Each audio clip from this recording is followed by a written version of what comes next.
This video is sponsored by Launch Tabletop, a board game manufacturer with a print-on-demand service for designers and publishers. In 10 years of creating games, I've learned a lot about myself, my process, my strengths and weaknesses, my motivations, and my goals. In this video, I'm going to explore 10 types of board game designer, categorized by motivation. This video is all about the why. What drives us to design games? I'm Adam Porter. I'm a board game designer from Wales with a number of published games to my name. If you like what I do, please subscribe to the channel and leave me a comment. And you might want to check out my 2 books about board game design, the Adam in Wales Board Game Designer Journal and Adam in Wales Playtesting, both available on Amazon with links in the description below. Now, if you don't know what your goal is, you can never succeed at it. So while it's entertaining to ruminate on the various motivations of different designers, it does actually have some utility too. Understanding your own desires will make you a better designer, and it'll help you to feel fulfilled. You may relate to one of the following profiles, or you might see aspects of your personality in several of them. So let's have a look. Number 1, the engineer. This designer is motivated by a desire to assemble game mechanisms in challenging ways. They like to identify problems and then solve them. Engineers are often motivated by internal desires. The presence of a broad audience might not interest them all that much. The challenge of creating an intricate, functional system is a reward in itself. Engineers are more interested in mechanisms than theme. So engineers could be broken down into subgroups. Tuners pursue perfect balance, aiming to create a finely tuned system where every choice feels meaningful. Fixers are driven by a desire to fix perceived flaws and limitations in other games, remaking and refining existing games to improve upon them. Now, some engineers might look outwards and be driven to share their creations with others. So these engineers are puzzle makers. They love to create complex problems and present them to players to solve. Number 2. The innovator. So this designer wants to explore uncharted territories in game design, often using unusual materials or themes or mechanisms to see what's possible. They're an experimenter, subverting familiar mechanisms, turning them on their head and combining them in surprising ways. They feel pride if a player remarks that this game is unlike anything they've seen before. Number 3, the natural. So this designer just has an internal drive to create games. They can't help themselves. They've probably been doing it their whole life. They couldn't stop if they tried. Their goals might cross over with other categories, but the true motivation is intangible, innate. They were born with this creative streak. It's in their DNA. The natural will probably be prolific, creating a great many games and juggling multiple projects at any given time. Their output might be chaotic and inconsistent, but they certainly get stuff done. If you create 100 games, a handful of them have got to be good, right? Number 4, the artist. So this designer comes in many forms. Some are provocateurs. They want to invoke a feeling, an emotion. Others are philosophers, seeking to explore deep questions and concepts, using games as a medium for their reflections on life, ethics, and society. Aesthetes are driven by a love of beauty, focused on making visually stunning games by the desire to create a work of art that's as beautiful as it is playable. Number 5 is the storyteller.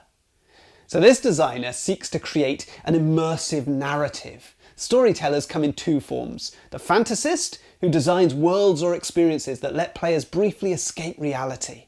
And the simulator, who takes real-world situations and activities and translates them into game form. So both are primarily interested in theme and utilise mechanisms to support the narrative of a game. Allow me 30 seconds just to introduce you to my sponsor, Launch Tabletop. What are these gorgeous board games and where can I buy them? Well, you can't.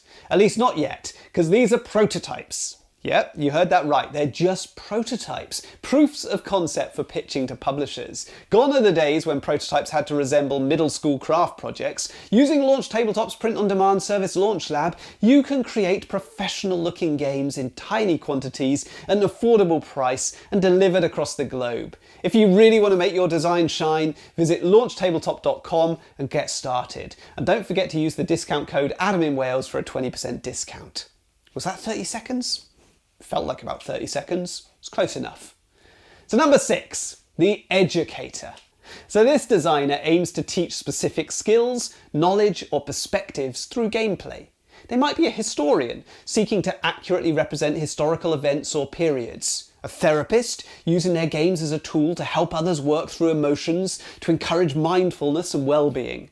There might be an advocate, driven to raise awareness about social issues or causes, using the game to inspire change. Or an evangelist, who wants to share their own personal values or beliefs. So number 7 is the facilitator. And this designer seeks to enable social interactions, to foster connections among players. They're motivated by the desire to bring people together and create shared experiences. Number 8 is the entrepreneur. So this designer's goal is to make money.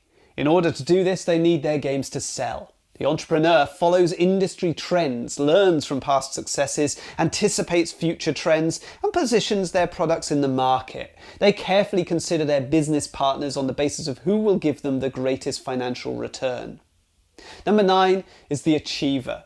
So this designer is closely related to the entrepreneur, but while their focus is also on sales, their motivation is a little different. For the achiever, money is not the ultimate goal, but rather praise and recognition. Sales figures are a marker of achievement, irrespective of the monetary rewards. The achiever wants to see their games talked about on internet forums, reviewed by prominent YouTube commentators, and they want to work with high-profile publishers and win awards. The achiever needs validation in order to feel successful. And number 10 is the entertainer. So this designer pays little heed to all the other motivations on this list, prioritizing fun however the end user experiences it. So fun is an intangible concept, but the entertainer has an intuitive sense for it. They do not focus on any specific aspect of design, mechanisms, themes, social interaction, or aesthetics. Their sole motivation is to enable an enjoyable, engaging activity with no deeper meaning or message. Now, most of us instinctively follow our passions, but I'm encouraging you here to consciously reflect on the why behind your work. This will help you to create cohesive games which authentically reflect your interests and values. A strong design will carry the voice of the designer. If you infuse your game with what you care about, players will sense your passion and you'll find an audience who shares your core values. So with that in mind, I'm going to try and pin down my own goals as a designer. Now I've got 20 wooden person tokens and I'm going to share them out among the different categories to try and determine my own designer profile. So let's have a look. I'm going to start off by putting one of them on each thing, I think. That'll give me 10 left over to spread out a little bit wider, won't it? So let's put one generic wooden person token. If only there was a name I could use for these, but I guess we'll have to stick with generic wooden person GWP tokens. We've got one GWP token on each name. Let's try and space them out a little bit more. Let's have a look at engineer. Okay, how do I feel about engineer? So engineer is all about constructing mechanisms, balancing, just the fun of creating. Yeah, I enjoy it. It's probably not my number one goal, so we've got something on there already. The innovator is somebody who really cares about people saying, oh, you've created something new, something really special and exciting and new like I've never seen before. That would excite me. So let's put something in there. Let's put a second token in innovator. The natural is somebody who's just driven to design. They don't know why. It just happens. They've done it their whole life. That's definitely me, right? I've definitely always done that. So I'm going to put 2 in there. So up to 3 there. The artist. This is somebody who's trying to create great art, either something very, very beautiful or something very, very meaningful. That's probably not me. I do want to create something that's very aesthetically pleasing. So I'll keep 1 on the artist. The storyteller. The storyteller wants to create something with a real narrative. I like the idea of creating a very narrative game, something which tells a really good story, but it's not something I've ever done or I've ever tried to do as a designer, so I'm not particularly drawn to that one. Educator, definitely not. I don't really see my games as a route to educating people about anything in particular, so I'm going to actually take 1 off there and have that one as 0. A facilitator is all about facilitating social interactions and getting people to come together. I do like that idea, the idea of bringing people together in my game. So we'll have 1 on there. And then entrepreneur and achiever, which are quite similar, but the entrepreneur is driven largely by money, whereas the achiever is driven by success and validation. I think a lot about the market. I think about trying to get, I want sales figures. I want to sell more than previous games. I want a position in the market. I want my games to get noticed. But it is more about getting noticed than it is about money. I've got a full-time job that pays pretty well. I'm not too worried about making money with games, so much as working with the publishers that I want to work with, exciting publishers. Awards would be great. I like, to see people talking about my games online. So I'm going to put stuff on achiever. That's definitely a motivation. I want validation. Maybe I've got low self-esteem or something. I don't know. But that's definitely a motivation for me. And an entertainer is somebody who just wants to create fun. And that's definitely true. I don't really care where the fun comes from. If the game is fun, I'm happy. So it's quite intangible, isn't it? But let's put another one on there. So that leaves me with 3 more of my generic wooden person tokens. And where are they going to go? Shall I go for the artist? I want to create stuff that's beautiful. I probably ought to put another one onto engineer, I think.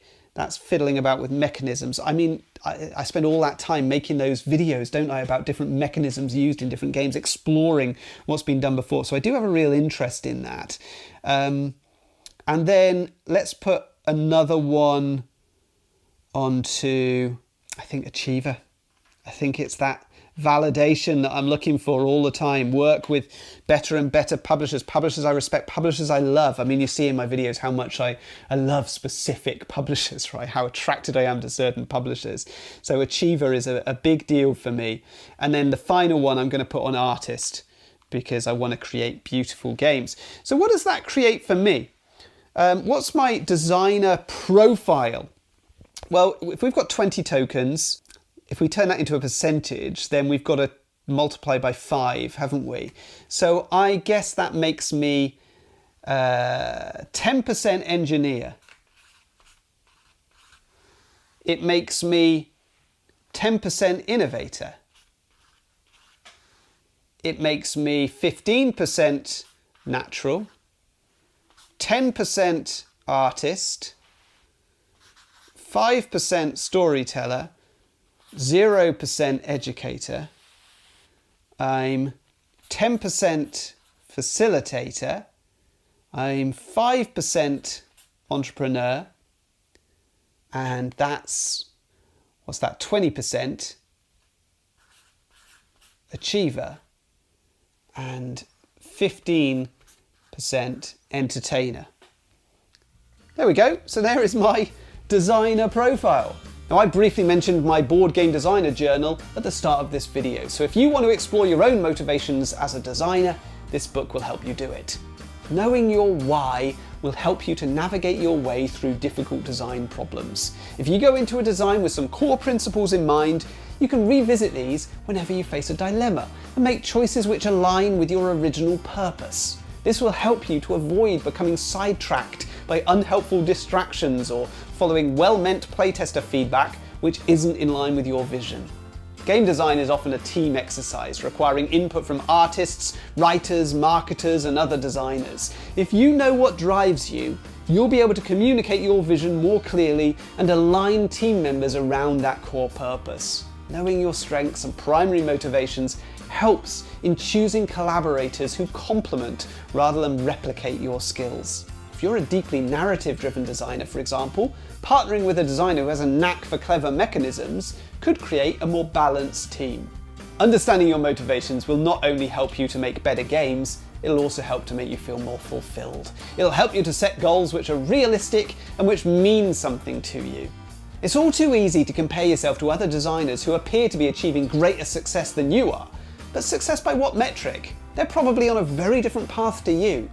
Self-awareness is vital if you want to develop as a designer. If you understand your motivations, you can identify where you need to improve or diversify in order to achieve your goals. And perhaps most importantly, understanding your motivations will help you to find joy and satisfaction in your work. Game design is a long and often challenging process filled with setbacks and frustrations. Designers who are deeply in tune with why they create games and what they hope to accomplish are more likely to find meaning and satisfaction in the process, regardless of the outcome.